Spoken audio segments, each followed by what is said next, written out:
పైరవీలు లీకేజీలు లంచాలకు తావు లేకుండా కేంద్రం ఉద్యోగాల భర్తీ చేస్తోందన్నారు కేంద్ర మంత్రి బండి సంజయ్. గత 3 ఏళ్లలో 11 లక్షల ఉద్యోగాల భర్తీ చేశామన్నారు. ఇవాళ మరో 61,000 మందికి ఉద్యోగ నియామక పత్రాలను అందజేయటం గొప్ప విషయమని అన్నారు సంజయ్. నిరుద్యోగుల కష్టాలను కల్లారా చూశామన్నారు. డబ్బులు లేక అర్ధాకలితో చదువుకుంటున్న బాధలు కూడా ప్రధానికి తెలుసునని అన్నారు. అందుకే నిరంతరం రోజ్గార్ మేళా పేరిట కేంద్రం ఉద్యోగాల భర్తీ చేస్తోందని తెలిపారు. హకీంపేట రోజ్గార్ మేళాలో పాల్గొన్న పలువురికి ఉద్యోగ నియామక పత్రాలను అందజేశారు బండి సంజయ్.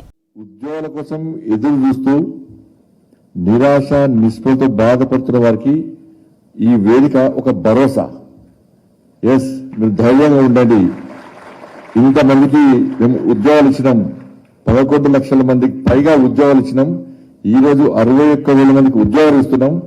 భవిష్యత్తులో మీకు కూడా ఉద్యోగాలు వస్తాయి. ధైర్యంగా ఉండండి, చదువుకోండి, కష్టపడి చదువుకోండి అని చెప్పి ఒక భరోసా, ఒక విశ్వాసం, ఆత్మ విశ్వాసం కల్పించిన ఒక వేదిక ఈరోజు ఈ రోజ్గార్ మేళా వేదిక. నాకు తెలుసు నిరుద్యోగం అంటే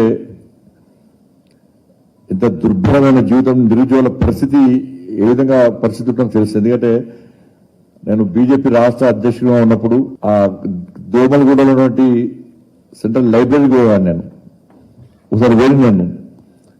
అక్కడ నిరుద్యోగుల పరిస్థితి చూస్తే చాలా బాధ అనిపించినా కూడా అక్కడ వాళ్ళతో చిట్చాట్ చేసిన పోయి మాట్లాడినా.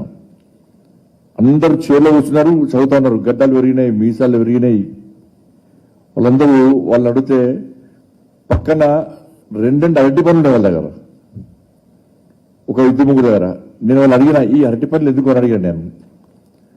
సార్, పొద్దున ఒకటి మధ్యాహ్నం ఒకటి, పొద్దున ఒకటి మధ్యాహ్నం ఒకటి అంటే ఏది కారణం ఏంటి అంటే, సార్ ఉద్యోగాలు లేవు, మా తల్లిదండ్రుల పరిస్థితి బాగలేదు, కోచింగ్ సెంటర్లో ఫీజులు కట్టి తగ్గించిపోయినాం,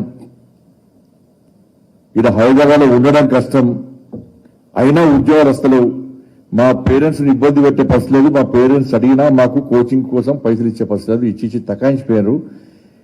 ఇవాళ ఉదయం టిఫిన్ చేయం, మధ్యాహ్నం లంచ్ చేసే పరిస్థితి లేదు. Correct 4 o'clock breakfast, lunch, dinner కలిపి 4 o'clock చేసే పరిస్థితి ఇస్తారు బాధని చెప్పన్నారు. అంటే అంత దారుణమైన పరిస్థితి.